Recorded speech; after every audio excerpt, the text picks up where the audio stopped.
okay, ito na. The rivalry is back. Ginebra against BMEG. In my mind, it's Ginebra versus Pure Foods. Añejo versus Añejo versus Pure Foods. But okay. Coney Island. Coney Island. Okay. Oodles Doodles. Oodles. Corned beef cowboys. So ito na. They're back in each other's arms. And I suppose the drama is heightened because there are actually missing pieces here. Mark Kagiwa might actually miss the entirety of the series. And James Yap's shooting has been missed. So, okay, Ginebra BMEG. Jeremy, your thoughts?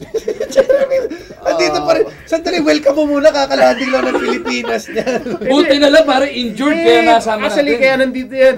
Ano pa, baka second round pa ito maglalaro. Kung Pwede pa mag-import muna. Kung makaabot na second round ng Knicks. Okay, Ginebra BMEG, your thoughts? I think it's going to be an exciting series. Probably one of the best we've had in a long time. I don't know how long it's been, but I've been reading articles how excited the fans seem to be, and I think it's gonna go to 5 games. I haven't decided who I'm gonna pick as the winner. I'll decide in a while, but it's just an exciting team. Their styles, the way they play. Ginebra's looking really good with the addition of Roman.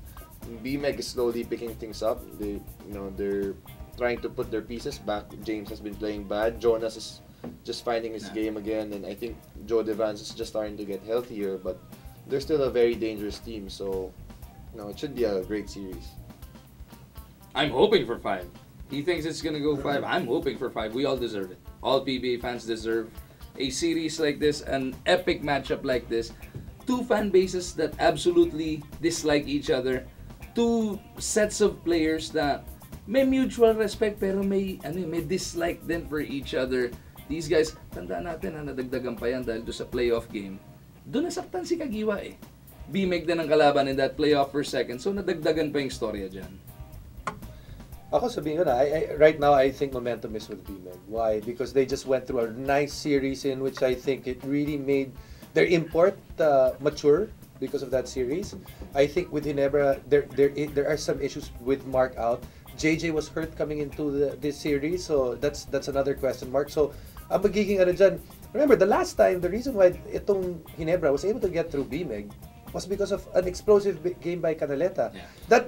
That is not a consistent thing. It's a master of inconsistency. It's so not consistent that before that playoff for second, Canaleta had 25 total points for the tournament. 25 points ginawa niya ng game na yun.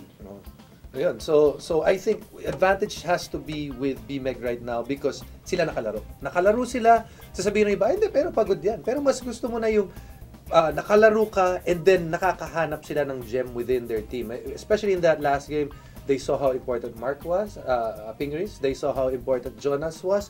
And their import, which had a lot of question marks because he had one bad game in the knockout and 2 bad games in the quarterfinals before he played well in the last one, and nagkaroon na rin ng solusyon, or at least he's more comfortable with that situation. So I think right now, a slight edge para dito sa BMEG. I agree. I think the advantage should go to BMEG, mainly because napakita nila sa quarters in that do or die game 3.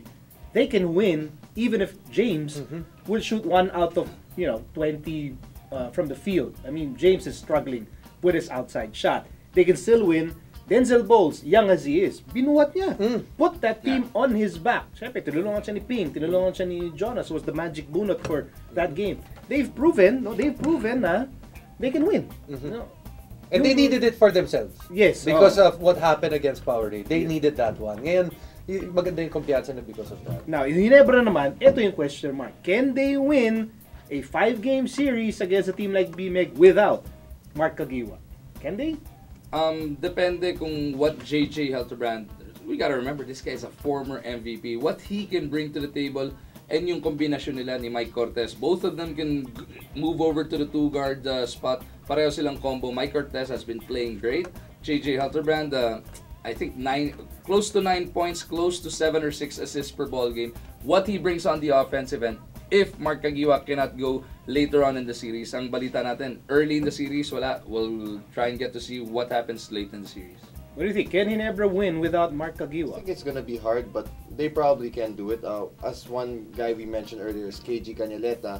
I remember having a conversation with Coach Raiko. He was telling me he's one of the guys that even Jackson Broman was saying, they're wondering, this guy has all the tools to play in a bigger league somewhere like in Europe, but for some reason, he can't translate it to the PBA. But, you know, he had a great breakout game. Hopefully with a lot of minutes, he'll be able to produce, maybe not as much as that, but he has the capability of doing so. Then, you know, Rudy Hatfield, he's another such a crucial guy. I watched the game they played against Talk and Tex, and if they have that same energy, even without Mark, so their team's flowing, everything's looking good, then I'd say they have a chance. Although, I still believe BMEG has the deeper lineup. Deeper lineup for BMEG.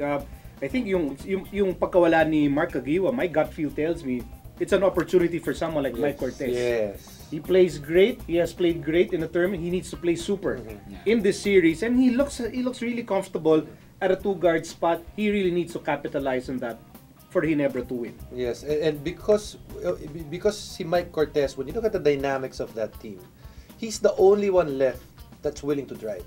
No one else is gonna be willing to drive. Pag nawala si Mark Aguiwa, si Mike Cortez na lang ang pwedeng shoot ng gaps and try to attack the lane. So, he's gonna be very critical in that game.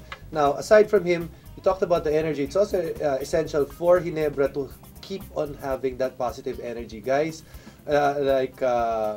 si Jackson Broman has to stay positive. Rudy has got to be the one na magbibigay ng energy as well from that position because he's gonna be guarding Denzel Bowles for a majority of that game. And also, look at Rob Labagala just for that positive couple of minutes kasi magkakaroon dyan ng quickness deficiency pag pumasok si Baroka. So it's very important that Labagala also plays well.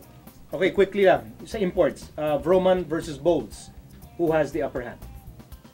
I'd say Roman overall because he just does so much for Ginebra. You know, his numbers don't always tell the whole story, but when he was playing Bowles the last time, he was tapping the ball from him. Just the little details.